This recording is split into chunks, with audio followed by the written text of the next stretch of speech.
Halo, selamat pagi, selamat siang, selamat sore, dan selamat malam. Di sini saya David Mario Yohanes Samosir dengan NIM 2115101055 ingin menjawab dan membagikan bagaimana cara menjawab soal-soal dari mata kuliah aljabar linear. Oke, di sini saya akan share screen terlebih dahulu soal yang akan dibahas. Baik, pada kesempatan ini saya akan membahas soal tentang transformasi linear dari mata kuliah aljabar linear. Nah, pada pengerjaan soal ini dilakukan secara berkelompok dan anggota kelompoknya adalah saya sendiri dengan nama David Mario dan Igri Rispa dan Mas Sentana. Baik, di sini saya akan langsung masuk ke soal nomor 1.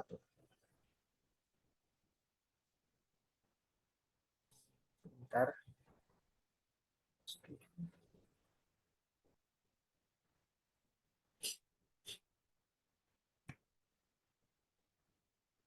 Baik, pada soal pertama ini diminta untuk memberikan jelasan tentang mengapa transformasi pada R3 menghasilkan formula sebagaimana yang ada di pada slide.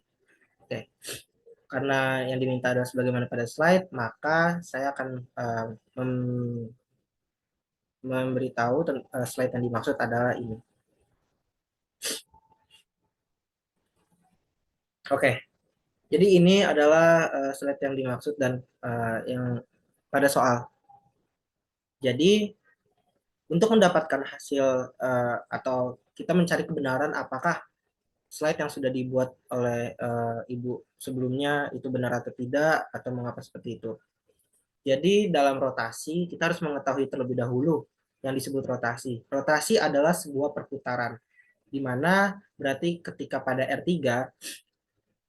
terdapat 3 buah sumbu. Nah, 3 buah sumbunya ini akan kita lakukan rotasi pada sumbu tertentu. Jika pada sumbu tertentu dilakukan rotasi, maka sumbu tertentu itu akan bernilai tetap atau akan tetap sama, dan sumbu lainnya akan berrotasi terhadap sumbu tersebut. Dan ini bisa dilakukan dengan metode tangan kanan, di mana jempol ini sebagai titik positif. Ketika dia mengarah ke arah kanan, maka dia akan maaf, jika dia mengarah ke sini berarti dia akan positif, sedangkan jika dia mengarah ke sini maka dia akan negatif. Nah, kita perlu ketahui juga yang dimaksud positif dan negatif itu adalah seperti counterclockwise dan clockwise, atau bisa dibilang seperti arah jarum jam dan juga sebaliknya, berlawanan arah jarum jam. Jarum jam. Oke, pada jarum jam ketika dia itu bergeraknya ke kanan atau bergeraknya ke kanan, ke sini ke kanan, maka dia akan menghasilkan nilai negatif. Namun ketika dia bergeraknya ke kiri, atau bisa dibilang masuk, kayak gini masuk, nah maka dia akan bernilai positif. Maka dari itu untuk counterclockwise dia bernilai positif, sedangkan clockwise dia bernilai negatif. Lalu seperti yang tadi saya bilang, terhadap sumbu tertentu, sumbunya itu dia tidak akan berubah atau nilainya akan tetap, dan juga untuk posisi baik itu arah maupun sudutnya, pada rotasi ini dia memiliki arah dan sudut yang sama, walaupun sudah ditransformasi. Oke, nah terdapat sebuah perhitungan baik dari operator, dan di sini ada ilustrasinya, penggambarannya yang dimaksud tadi. Kemudian terdapat sebuah standar matriks. Seperti yang tadi saya bilang tentang counterclockwise, mungkin teman-teman harus membaca lebih lanjut lagi. Pada counterclockwise ini dia di sini diberikan contoh counterclockwise dengan maksud untuk sumbu hasil positifnya seperti itu. Dan di sini karena dia ada di 3 dimensi, maka terdapat 3 buah titik, yaitu X, Y, dan Z. Nah, untuk yang pertama ini terhadap sumbu X, kita rotasi counterclockwise atau rotasi berlawanan jarum jam, tapi terhadap sumbu X. Ketika yang terhadap sumbu X, maka X-nya akan sama, akan tetap bernilai 1. Karena apapun yang bernilai 1, nilainya adalah nilai itu sendiri.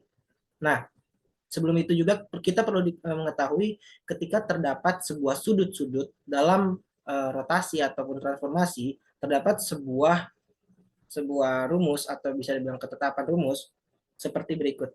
Cos theta, min sin theta, dan cos theta. Jadi theta yang dimaksud ini adalah sudut-sudutnya. Jadi jika diketahui sebuah sudut, maka theta ini diganti dengan nilai sudut tersebut. Bisa dilihat ini adalah ketetapannya, dan ini sudah sesuai. Itu menurut saya. Jadi itu menurut saya untuk soal jawaban soal nomor 1.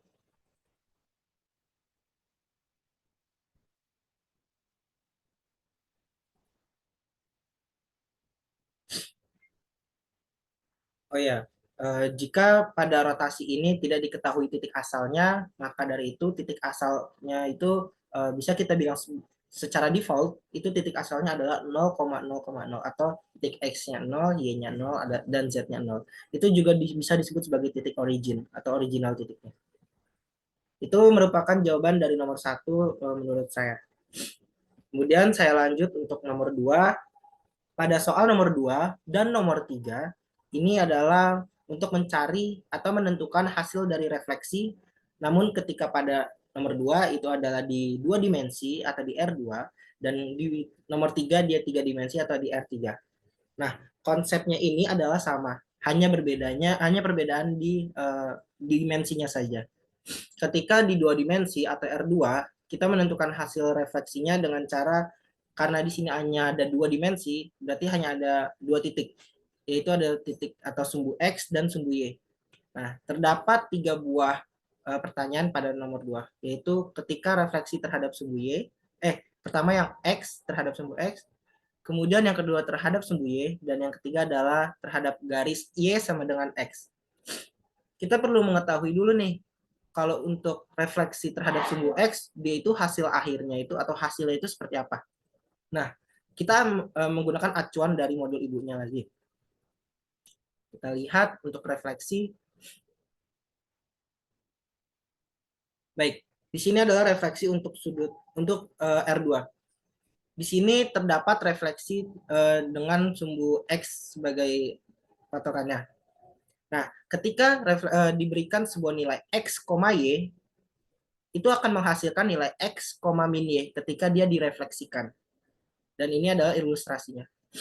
Dengan basis-basis yang dimaksudnya adalah untuk TE1-nya 1,0 dan menjadi 1,0, lalu TE2-nya itu sebenarnya 0,1, namun karena hasil dari refleksi di X itu Y-nya adalah negatif, maka TE2-nya ini dia menjadi 0,-1. Kembali lagi seperti yang saya ingatkan lagi, untuk perkalian 1 dengan nilai tertentu, hasilnya adalah nilai itu sendiri. Maka dari itu ketika dia adalah min Y, untuk standar matriksnya ini akan menjadi min 1 untuk mendapatkan hasil min Y, seperti itu. Begitu juga untuk terhadap Y aksis, dia ketika terhadap Y aksis, nilai X, Y akan menjadi nilai min X, Y setelah ditransformasi, dan memiliki standar matriks seperti berikut. Kemudian terhadap garis Y sama dengan X, ketika dikasih nilai X, Y, setelah ditransformasi nilainya menjadi Y, X. Jadi bisa dibilang secara awamnya nilai itu menjadi terbalik. Dan berikut adalah standar matriksnya. Oke, langsung saja saya masuk ke contoh soalnya. Di sini pada sumbu X, terhadap sumbu X lebih tepatnya, saya memberikan sebuah titik dengan nilai 2,2. Nah, pada titik ini nanti langsung saja dikalikan dengan standar matriks yang dijelaskan tadi pada slide ini. Nah, oke, kita langsung saja masukkan dan perkalian matriks biasa pada umumnya. Harusnya teman-teman sudah pada tahu, yaitu perkalian antar kolom dan baris. Oke, di sini 1 dikali 2 ditambah 0 dikali 2, lalu bawahnya 0 kali 2 ditambah min 1 kali 2. Hasilnya menjadi 2,-2. Dan ini sudah sesuai dari ketetapan yang seharusnya untuk mendapatkan nih hasil terhadap sumbu X. Begitu juga kita lakukan terhadap sumbu Y. Dan di sini terhadap sumbu Y saya memberikan sebuah nilai, yaitu senilai 3,2. Lalu tinggal kalikan saja dengan perkalian matriks. dan akan mendapatkan hasil min 3,2 dari nilai awal 3,2.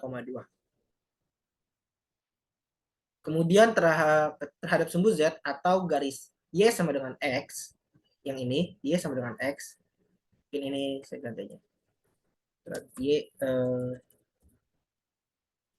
garis Y sama dengan X, oke. Ketika garis Y sama dengan X, maka nilai X, Y akan berubah menjadi Y, X. Di sini saya memberikan nilai pada titik 4, min 4. Setelah dikalikan dengan nilai standar matriksnya, dia akan berubah menjadi min 4,4. Nah, begitu juga dengan nomor 3. Hanya berbeda di sini terdapat 3 buah titik atau di dimensi 3. Dengan bentuk atau konsep yang sama, yaitu ketika yang diketahui refleksi terhadap sumbu XY, maka sumbu Z-nya yang akan berubah. Atau bisa bilang ketika terhadap sumbu XY, maka XY-nya akan bernilai tetap dan Z-nya yang berputar terhadap XY. Begitu juga dengan yang lain, terhadap YZ berarti X-nya yang berubah, atau terhadap XZ maka Y-nya yang akan berubah. Seperti itu. Nah, oke. Bisa dilihat di sini terdapat standar matriksnya juga. Standar matriksnya ini didapat dari untuk mendapatkan nilai dari yang sesuai, dari yang rumus ketetapannya ini.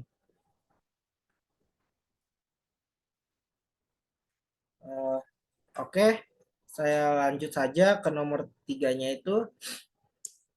Untuk yang pertama ini bidang XY. Saya akan menjawab untuk bidang XY. Terdapat saya beri nilai pada titik pada refleksi terhadap bidang XY itu 1,2,3. Lalu tinggal dikalikan saja terhadap standar matriks dan akan mendapatkan nilai hasil 1, 2, dan min 3. Nah, di sini saya sudah memberikan tanda di awal Z-nya adalah positif, ketika dia direfleksikan, dia akan berubah. Nilai Z-nya akan berubah setelah direfleksikan. Lalu yang kedua terhadap bidang XZ.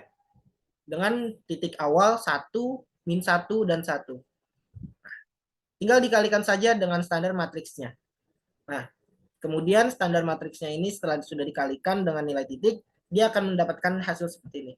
Bisa dilihat di sini dengan nilai awal Y adalah min 1, setelah dia direfleksikan terhadap sumbu XZ, nilai Y-nya akan menjadi 1. Begitu juga dengan yang C, yaitu terhadap sumbu YZ.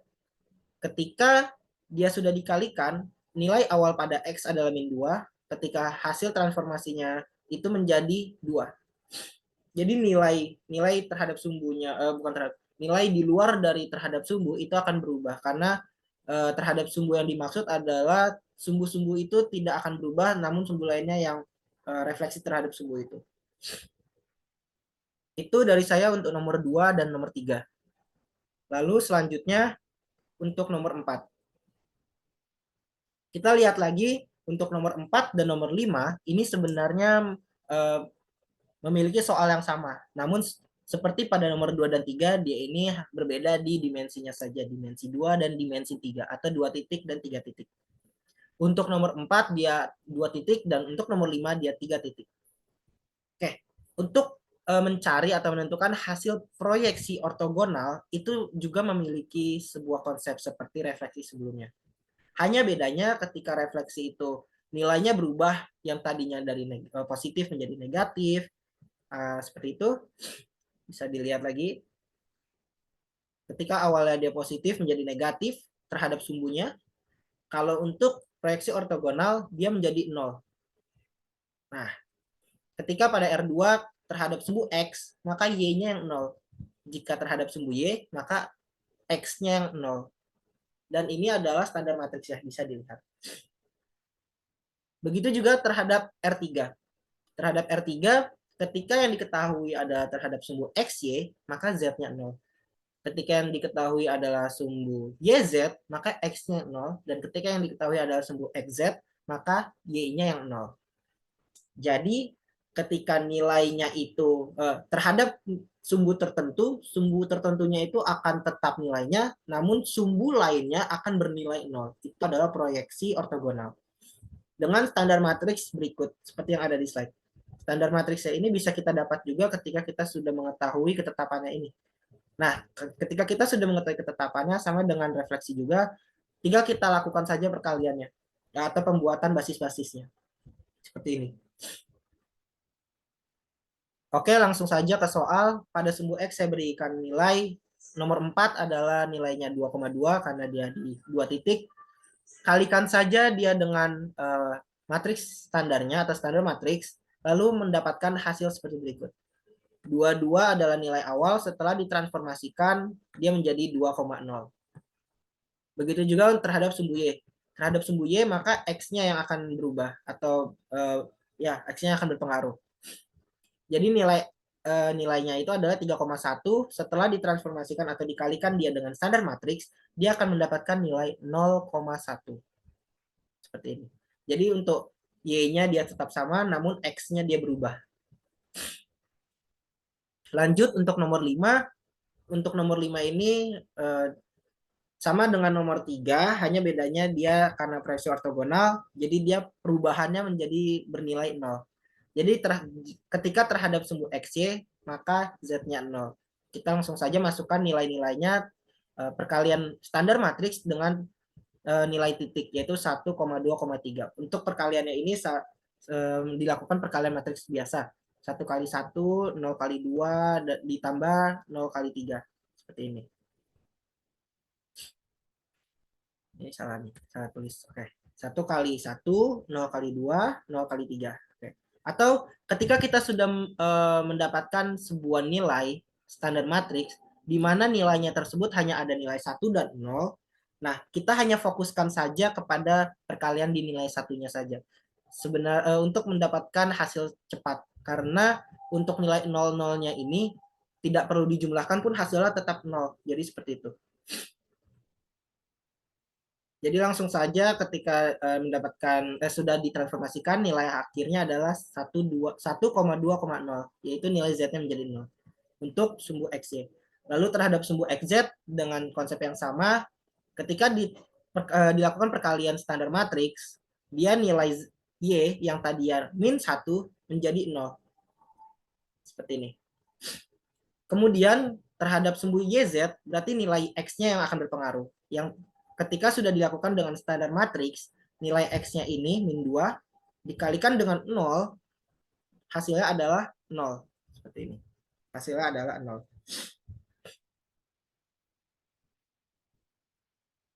Oke, itu untuk nomor 4 dan 5 dengan materi proyeksi ortogonal. Jadi kita sudah membahas yang pertama itu pengenalan atau pembahasan tentang rotasi, yang kedua adalah refleksi, dan yang ketiga adalah proyeksi ortogonal. Sekarang lanjut ke soal selanjutnya, yaitu untuk nomor 6 dan nomor 7. Nah, nomor 6 dan nomor 7 ini berkaitan dengan yang namanya rotasi. Nah, untuk rotasi seperti yang sudah saya jelaskan di penjelasan nomor 1 tadi, rotasi juga memiliki konsep yang kurang lebih sama dengan refleksi dan juga proyeksi ortogonal. Dan dia memiliki dimensi R2 dan R3. Untuk rotasi, dia ini berpengaruh dengan sudut, serta plus minus atau counterclockwise atau clockwise. Atau bisa kita sebut juga searah jarum jam ataupun berlawanan arah jarum jam. Seperti itu. Untuk yang nilai positif, itu artinya dia itu counterclockwise atau berlawanan arah jarum jam. Langsung saja untuk nomor 6, mungkin sebelum itu saya coba buka lagi untuk rotasinya pada slide dari ibunya. Nah, berikut.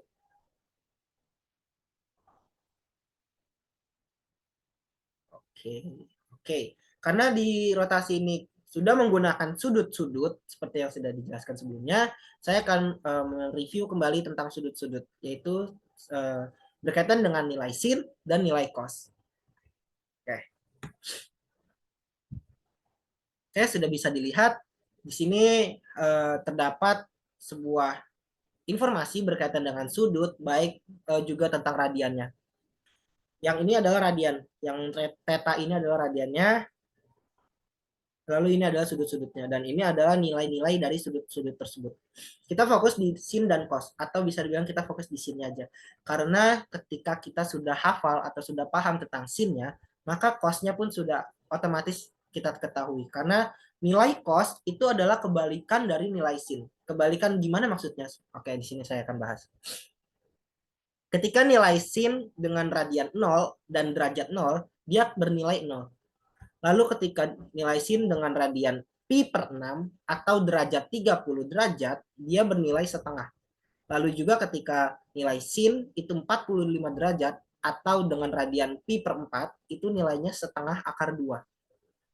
Selanjutnya dengan nilai sin 60 derajat atau radian pi per 3, itu nilainya setengah akar 3. Lalu juga sin 90 derajat atau radian pi per 2 itu bernilai 1. Ketika kita sudah mendapatkan nilai-nilainya ini, untuk membuat nilai cos, tinggal kita balikan saja dari yang 90 menuju ke 0, yaitu cos 0 sama dengan sin 90 derajat. Cos 30 derajat sama dengan sin 60 derajat. Dan cos 45 sama dengan sin 65 derajat. Jadi dia seakan-akan terflip atau terputar atau terbalik nilainya, seperti itu. Jadi ini perlu diingat karena pada soal-soal selanjutnya ada yang menggunakan nilai radian dan juga menggunakan nilai derajatnya ini sendiri. Oke, seharusnya ini sudah bisa diingat. Lanjut saja ke soal yang dimaksud. Nah, di sini terdapat rumus yang harus kita gunakan ketika kita mencari sesuatu berkaitan dengan derajat. Terdapat sebuah rumus yaitu cos alpha min sin alpha, cos alpha. Di mana alpha ini atau di sini di slide ibunya adalah theta, itu adalah nilai dari sudut-sudutnya itu. Nah, oke, kita langsung saja untuk jawab nomor A. Di sini saya memilih untuk yang positif itu A, untuk yang negatif itu D. Untuk A itu dia dengan nilai sudut 30 derajat dan saya memberikan sebuah titik dengan nilai 3,2. Oke, kita langsung masukkan saja nilai derajat ini terhadap rumus. Menjadi cos 30 derajat, min sin 30 derajat, sin 30 derajat, dan cos 30 derajat. Nah, untuk 30 derajat itu nilai sin cosnya berapa sih? Kita ingat lagi kembali. Untuk sin itu nilai 30 derajat adalah setengah. Jadi 0, setengah, setengah akar 2, setengah akar 3, 1. Berarti untuk cos adalah 1, setengah akar 3, setengah akar 2, setengah, dan 0. Berarti untuk 30 derajat dari cos, itu dia adalah setengah akar 3. Dari rumus ini kita membuat sebuah matriks dengan nilai-nilai yang terdapat dari sin cosnya itu sendiri. Oke, setelah sudah diubah menjadi nilai-nilainya, tinggal kita kalikan saja dengan titik yang sudah diberikan. Perkalian matriks biasa, setengah akar 3 kali 3 ditambah min setengah dikali 2. Ini min dikarenakan pada rumus itu dia terdapat sebuah min di depannya. Nah, jadi seperti itu. Nah, di sini saya menggunakan atau saya mengubah nilai tersebut menjadi nilai pecahan desimal. Di sini menjadi nilainya itu mendekati 2,59 untuk setengah akar 3 kali 3 ditambah min 1 dari perkalian setengah min setengah dikali 2. Lalu setengah dikali 3 itu 1,5, setengah akar 3 dikali 2 itu mendekati 1,73. Maaf. Lalu tinggal dijumlahkan saja dan mendapatkan titik baru setelah ditransformasi dengan nilai mendekati 1,6 dan 3,2. Itu adalah untuk sudut rotasi 30 derajat dari titik awal 3,2 menjadi 1,6 dan 3,2. Lalu yang selanjutnya adalah nilai negatif derajat, yaitu saya mengambil nilai min 60 derajat dengan titik yang sama itu 3,2. Perlu kita ketahui jika rotasi itu bisa dibilang satu putaran dan nilai derajat satu putaran adalah 360 derajat. Nah, ketika kita mau mengubah nilai negatif 60 derajat ini ke nilai positif, maka kita bisa saja lakukan dengan cara ketika dia itu min 60 derajat, berarti dia yang harusnya naik ke atas untuk perputaran normal positif. Karena ini nilainya negatif, maka dia berputarnya ke bawah. Berarti begini. Nah, ketika dia berputar ke bawah itu sama saja dengan 360 derajat dikurangi dengan nilai sudutnya itu. Maka dari itu di sini bisa saya bilang 360 derajat dikurang 60 derajat dengan mendapatkan nilai derajat 300. Oke, tinggal kita lakukan hal yang sama yaitu mengkalikan dengan titiknya. Kita lakukan perkalian dengan titik. Oh ya, sebelum itu ketika karena di sini rumusnya adalah min sin alfa atau min sin theta, maka penulisannya harus seperti ini juga. Min tetap harus sama dan sin theta atau alfanya ini diganti dengan nilai sudutnya. Jadi bukan berarti karena di sini nilainya bernilai min 60 derajat maka di sini tetap min tapi di sininya tidak bernilai min. Nah, ini salah, ini sudah berbeda. Atau jika mau ditulis itu nilai yang benar adalah seperti ini. Nah, ini baru benar karena nilai min dikalikan min itu akan menjadi positif. Karena di sini saya memakai nilai positif untuk saya jadikan counterclockwise, jadi hasilnya seperti ini. 300 dengan derajat 300 maksudnya. Lalu tinggal dikalikan saja dengan perkalian matriks dan mendapatkan nilainya itu adalah mendekati 3,2 dan min 1,6. Itu adalah hasil dari transformasi rotasi dengan nilai awal 3,2 dan dirotasi dengan sudut min 60 derajat yang hasilnya adalah 3,2 dan min 1,6. Itu adalah untuk nomor 6. Lalu kita lanjut di nomor 7. Sebelumnya jika teman-teman masih kurang mengerti dan memahami, mungkin bisa di pause dulu video ini dan diputar kembali dari pembahasan soalnya itu. Oke, saya lanjut. Untuk nomor 7-nya ini, di sini terdapat titik pada R3. Nah, R3 berarti kita membutuhkan atau kita mempunyai tiga buah titik, X, Y, dan Z, seperti itu. Nah, pada 3 dimensi ini terdapat sedikit perbedaan dari 2 dimensi.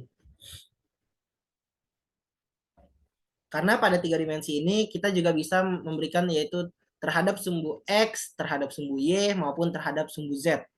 Dengan kondisi tertentu, jika terhadap sumbu X, yang tadi dibilang adalah jika terhadap sumbu tertentu ini akan bernilai sama, namun sumbu lainnya akan yang berubah. Maka dari itu, jika terhadap sumbu X, nih, terhadap sumbu X, nilai X-nya akan tetap sama, dan nilai yang lainnya akan berubah, tergantung dari sudut-sudutnya.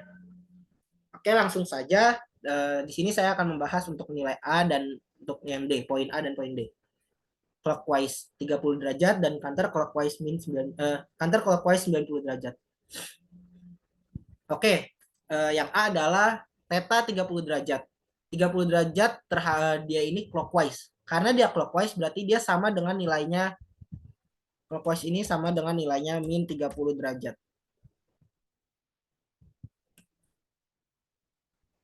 Nah, karena saya di sini mau menghitungnya menggunakan nilai counterclockwise atau bernilai positif, jadi di sini saya mengubah dulu nilainya itu menjadi nilai positif. Yaitu dengan cara 360 derajat dikurangi dengan sudutnya, atau yaitu 30 derajat. Lalu tinggal masukkan saja sesuai standar matriksnya, kemudian hasilkan dari nilai cos dan sinnya, yaitu membentuk sebuah matriks seperti ini. Kemudian di sini saya memberikan sebuah titik dengan nilai 2,3,4. Setelah itu tinggal lakukan perkalian matriks saja. 1 dikali 2 ditambah 0 kali 3 tambah 0 kali 4. Ini untuk nilai X-nya. Lalu nilai Y-nya 0 kali 0, maaf 0 kali 2 hasilnya 0, setengah kali 3 kali 3 hasilnya mendekati 2,59, setengah kali 4 itu adalah 2. Lalu untuk Z-nya 0 kali 4, maaf 0 kali 2, 0, min setengah dikali 3 itu min 1,5 dan setengah akar 3 dikali 4 itu mendekati 3,46.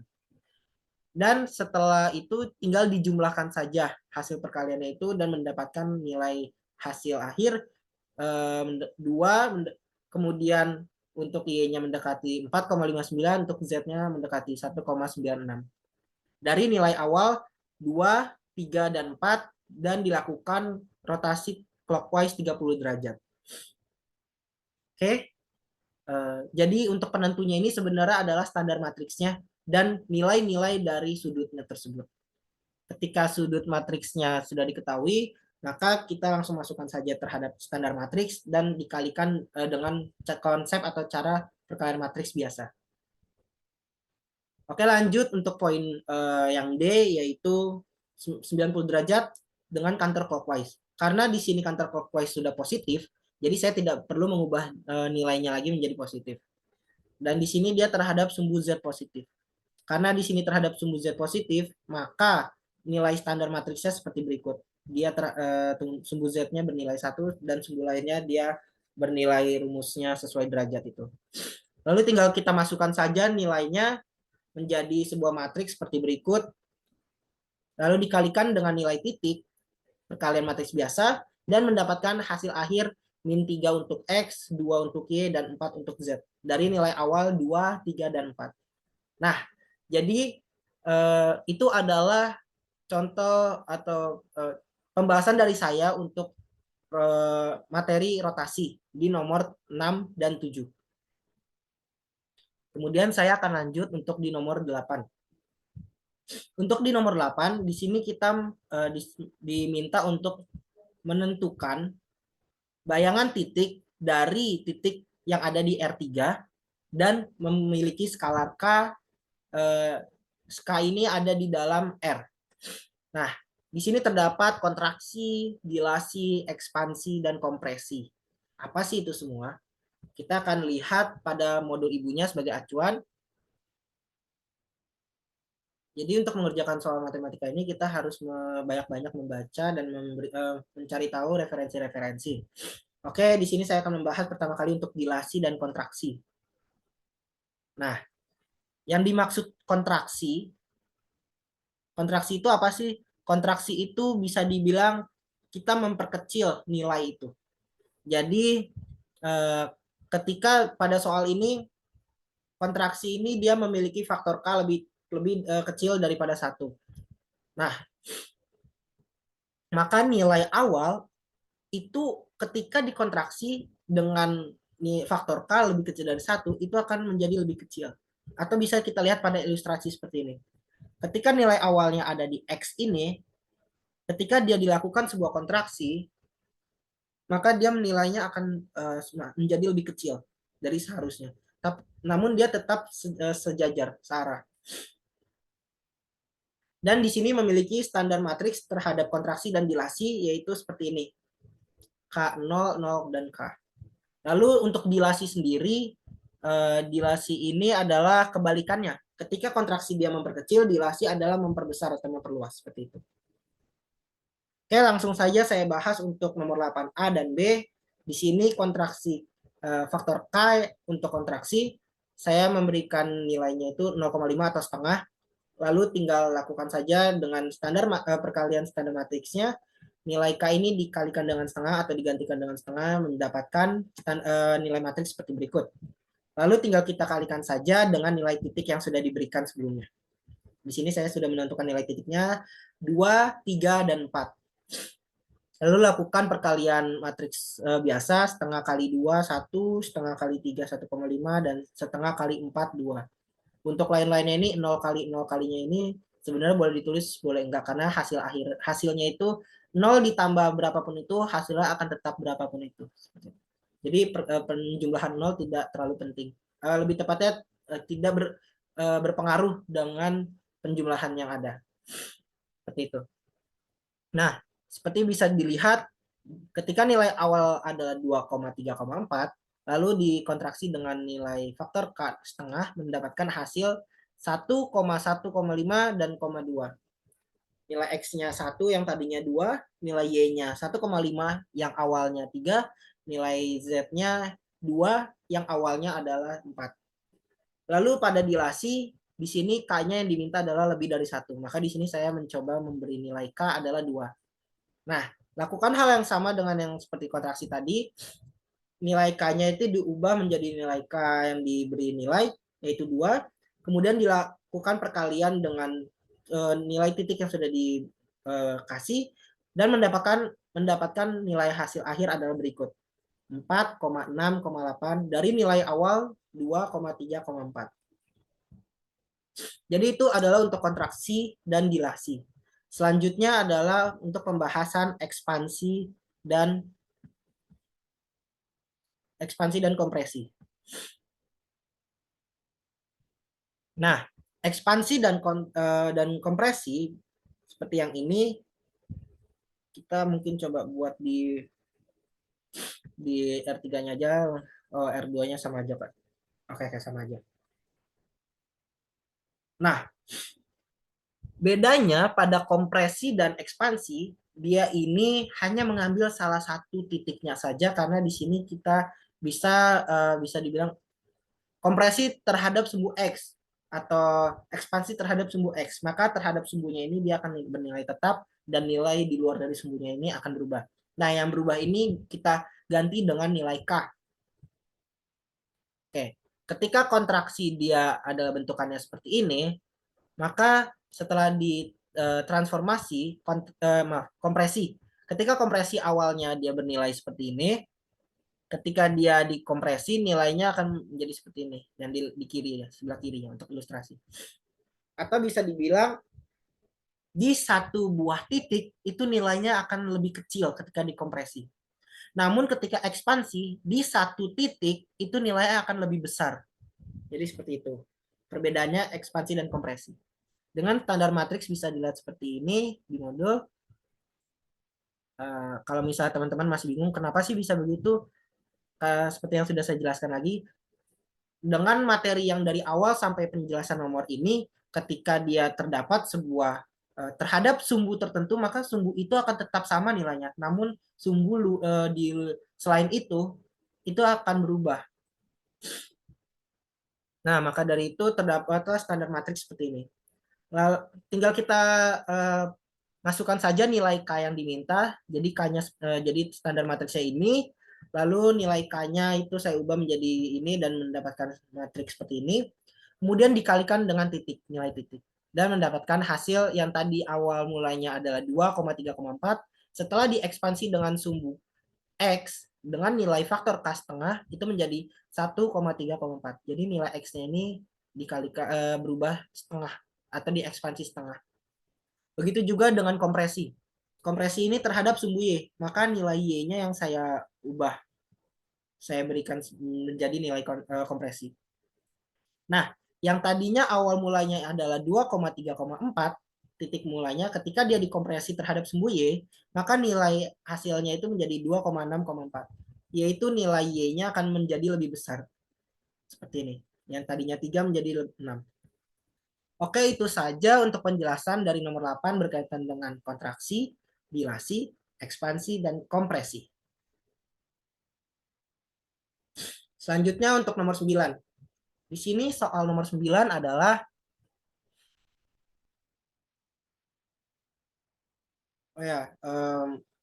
sebentar.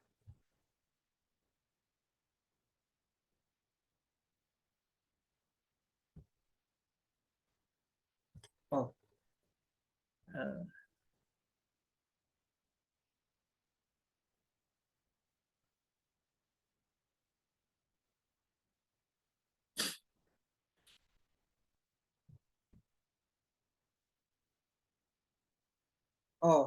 Oh, oke.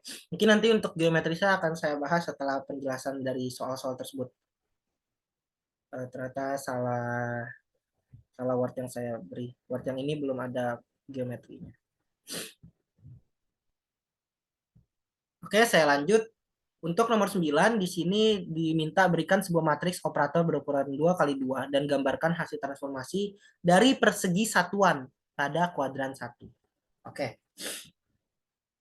Di sini saya akan coba di sini saya memiliki dua pemahaman, tapi maka dari itu saya akan memberikan penjelasan dua kali. Untuk yang pertama, di sini saya memberikan sebuah matriks operator 2 kali 2 dengan nilai seperti ini, 1, 2, 3, dan 2. Lalu ketika saya transformasikan di kuadran 1, nilai hasil akhirnya adalah Jadi seperti ini. 1 kali 1, 1, 2 kali 0, 0, 1 tambah 0, 1. 1 kali 1, 0, 2 kali 1, maaf, ya, 2 kali 1, 2. Jadi ini adalah 2. Lalu untuk selanjutnya 3 kali 1, 3 ditambah 2 kali 0, 0, 3 tambah 0, 3. Selanjutnya 3 kali 0, 0, 2 kali 1, 2. Nah, jadi seperti itu. Atau di sini saya juga mencoba dengan nilai seperti ini. Mungkin saya langsung buka yang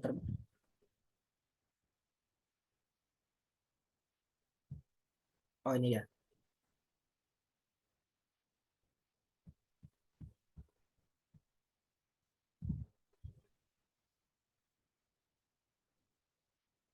Oke, ini dia.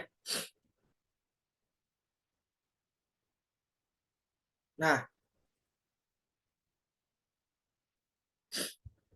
jadi akan mendapatkan hasil seperti ini. Kemudian yang keduanya itu yang saya mengerti adalah jika terhadap sumbu-sumbu yang membentuk persegi kalau pada soal ya dari persegi satuan, maka saya membuat sebuah persegi. Nah, nilai titik-titik pada perseginya itu saya lakukan perkalian dengan matrik operatornya dan mendapatkan hasil transformasinya seperti berikut. Perseginya itu adalah ini dengan nilainya itu 1,1, 2,1, 1,2, dan 2,2. Ketika dia dikalikan dengan nilai matrik operator pada nilai TA, itu mendapatkan hasil 4,5, TB-nya mendapatkan hasil 4,8, TC-nya mendapatkan hasil 5,9, dan TD-nya itu mendapatkan hasil 6,10. Dari nilai awal itu 11 menjadi 45, 21 menjadi 4,8, 12 menjadi 5,7, 2,2 menjadi 6,9, 6,10. Nah, mungkin bisa dilihat dari Cartesiusnya. Jadi seperti ini.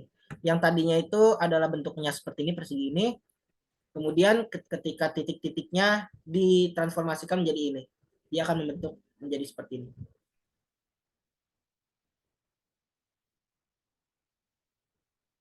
Oke, kalau begitu saya akan lanjut ke nomor 10. Pilihlah dua soal exercise 4,9 antara nomor 23 dan 32. Untuk ini pada exercise 4,9 saya dan kelompok saya memilih untuk nomor 25 dan 26, yaitu tentang proyeksi ortogonal. Oke. Nah, proyeksi ortogonalnya ini di sini pada R2 dan di sini diminta berkaitan dengan sudut dengan radian pi per 4 atau yang ketika dijadikan sudut dia adalah 45 derajat. Nah, seperti yang saya bilang sebelumnya, ketika sudah berkaitan dengan sudut, kita pasti akan menggunakan rumus ini. Kita langsung saja memasukkan nilai sudut terhadap rumus dan mendapatkan hasil ini. Nah, yang diminta adalah mencari standar matriksnya. Kemudian setelah kita mendapati standar matriks, kalikan dengan nilai titik ortogonalnya itu untuk mendapatkan hasil proyeksi ortogonal. Nah, karena itu ini adalah standar matriksnya, yaitu dengan cara tinggal rumusnya dimasukkan dengan nilai derajat. Lalu kita hasilkan saja. Bisa seperti ini sudah disebut standar matriks, atau bisa ini standar matriks yang dipakai, atau juga bisa ini nilai desimalnya atau nilai komanya. Kemudian setelah sudah didapat standar matriksnya, langsung dikalikan dengan nilai titik yang diberitahu. Standar matriksnya saya pakai 0,7, 0,7, 0,7 dan 0,7 dikalikan dengan 3,4 dengan perkalian matriks biasanya. Kemudian mendapatkan hasil mendekati 0,7 dan 4,9. Jadi dari titik awalnya 3,4 dikalikan dengan standar matriks yang didapat dari 45 derajat, itu mendapatkan hasil menjadi 0,7 dan 4,9. Jadi itu untuk nomor 25 di exercise 4.9. Lalu untuk nomor 6-nya, oh ya, ini berikut adalah gambar dari Cartesiusnya. Yang tadinya dia ada di sini, ketika dia dilakukan transformasi dia menjadi di sini. Untuk nomor 26 pun sama, hanya berbeda dia ada sudutnya pi per 3 atau 60 derajat. Dengan konsep yang sama, untuk mencari standar matriksnya seperti ini, tinggal hasilkan saja nilai-nilai dari derajatnya, lalu kalikan standar matriks dengan nilai yang di nilai titiknya. Lalu mendapati hasil seperti ini.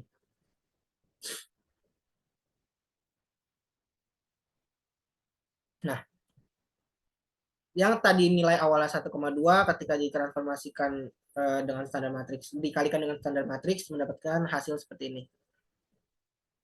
Oke, kita lihat pada gambar kartesiusnya ini dia. Yang awal mulanya dia di sini, ketika dia ditransformasikan menjadi di sini. Itu adalah untuk nomor 10 pada exercise 4,9. Jadi fokusnya itu adalah rumusnya, karena sudah berkaitan dengan derajat, lalu untuk standar matriks saya itu tinggal menghasilkan saja nilai-nilai dari rumusnya. Lalu untuk titik-titik setelah ditransformasikan, itu tinggal kita kalikan saja dengan titik yang diketahui dikalikan dengan standar matriks. Oke, seperti itu untuk nomor 10. Saya lanjut di nomor 11. Nomor 11 ini pilihlah satu soal pada exercise 4.10 nomor 1 sampai 4. Di sini saya dan kelompok saya memilih nomor 4 pada exercise 4.10. Di sini diminta untuk mencari tahu apakah T1 dan T2 itu commute dengan T1 di bidang R3 itu dilasi dengan faktor K dan T2 di R3 itu kontraksi dengan 1 per K. Nah, jadi di sini itu dia berkaitan dengan dilasi dan kontraksi. Kalau dari soalnya kita bisa lihat dia berbeda. Oke, kenapa bisa begitu kita lihat di jawabannya ini. Ketika T1 dikalikan T2X, itu hasilnya apakah sama dengan T2 dikali T1X. Jadi ketika dia berubah posisi yang tadinya dia di dalam kurung menjadi di luar kurung atau sebaliknya, apakah dia nilai sama? Seharusnya kan sama. Tapi di sini kita diminta untuk mencari tahu apakah nilainya akan sama atau tidak dan mengapa. Nah, jika kita lihat di sini T1-nya itu adalah K. Jadi untuk T1-nya ini kita akan mengganti nilai T1 menjadi K. Di sini saya beri warna saja. Untuk nilai T1-nya itu saya beri warna kuning. Nah, untuk T1-nya saya beri warna kuning.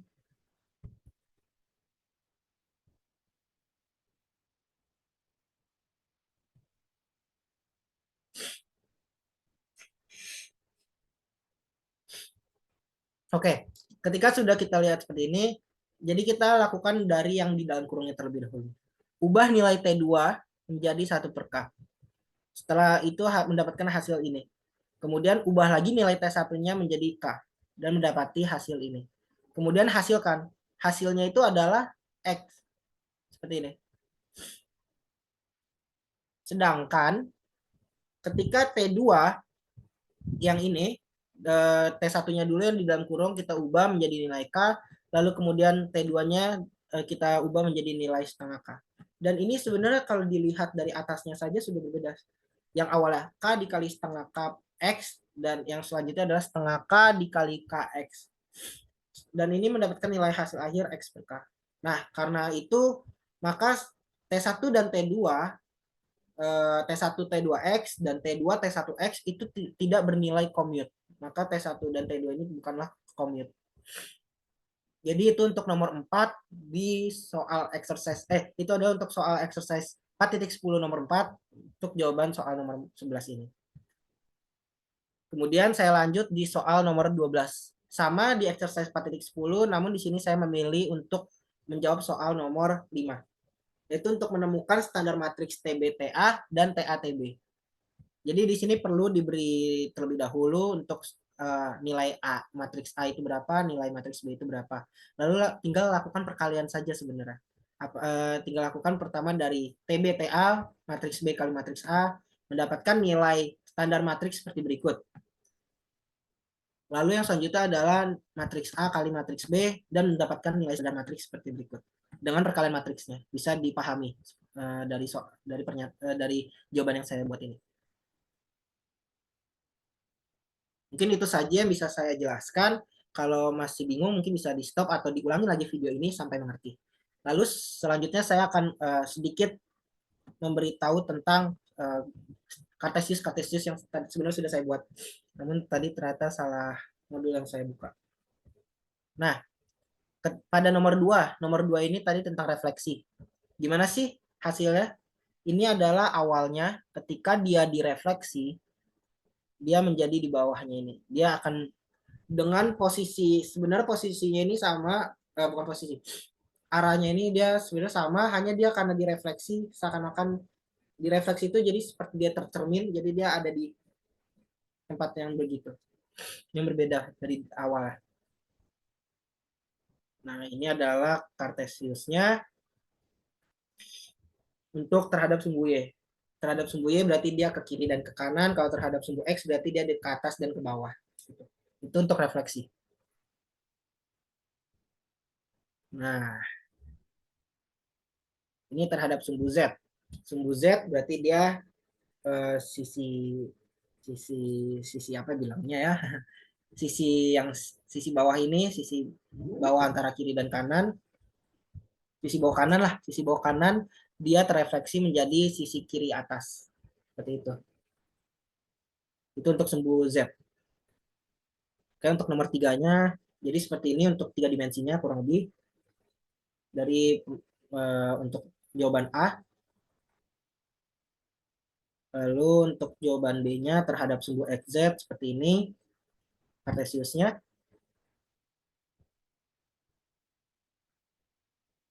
Lalu terhadap sumbu YZ, kartesiusnya adalah seperti ini.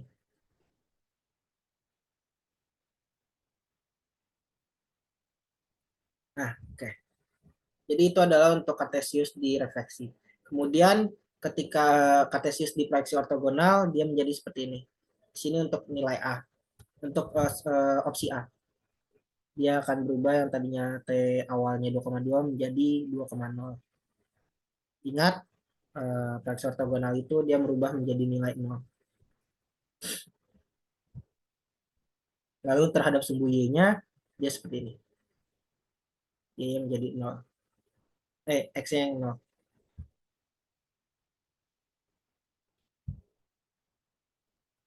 Oke, lalu untuk nomor 5, di bidang R3, di dimensi R3 dia tampilan seperti ini.